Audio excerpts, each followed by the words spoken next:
Jeffrey Nicole akui pernah gagal nikah, kini tak siap untuk ke jenjang serius.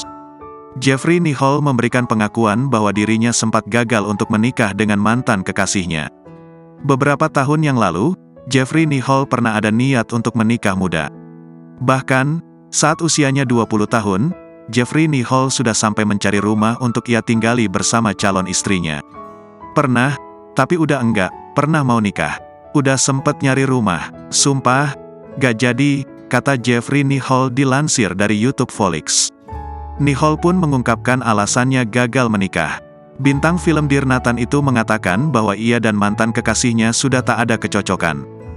Jadi, personalitinya juga gak cocok sebenarnya, hidayahnya, tutur Jeffrey Nicole.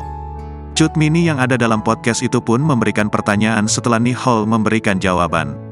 Ia merasa heran mengapa Jeffrey Nicole mau berpacaran dan berniat menikah dengan mantan kekasihnya itu, jika memang merasa tak cocok.